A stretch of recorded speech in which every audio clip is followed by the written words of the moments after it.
England रे अभ्यास आरंभ कला टीम इंडिया।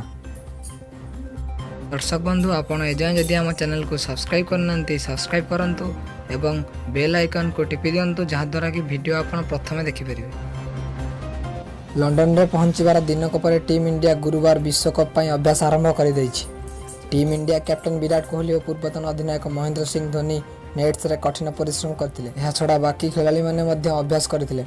खिलाड़ी माने प्रथम फुटबॉल मैच रो मजा उठाइथिले।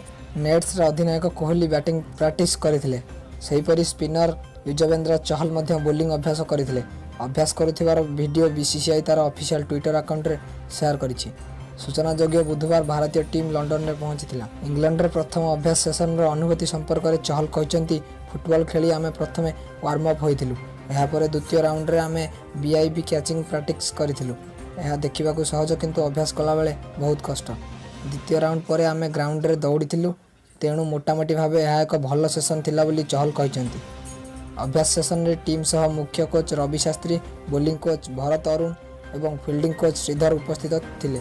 सूचना योग्य विश्वकप पूर्व भारत दुईटी वार्म अप मैच यथाक्रमे 25 रे न्यूजीलैंड और 28 रे बांग्लादेश विपक्ष में खेल। तेज विश्वकप रे भारत तार प्रथम मैच रे जून 5 तारिख में दक्षिण आफ्रिका को भेट।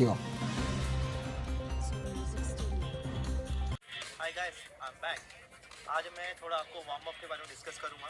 सबसे पहले हमने वार्म अप के लिए फुटी खेला, जो फुटी आपको पता है कि आप दे सकते हैं वो चेयर्स, और हम भी कॉन लगा के खेलते हैं, और उसमें हमारी टीम जीत गई, मतलब मेरी टीम। फिर उसके बाद गए हम बीप स्नैचिंग में।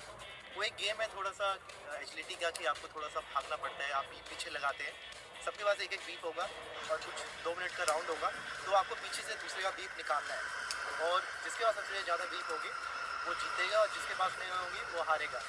और ऐसे दूसरे राउंड के बाद आपने देखा कि हम ये लोग इतना भागे कि सब नीचे ही गिरते।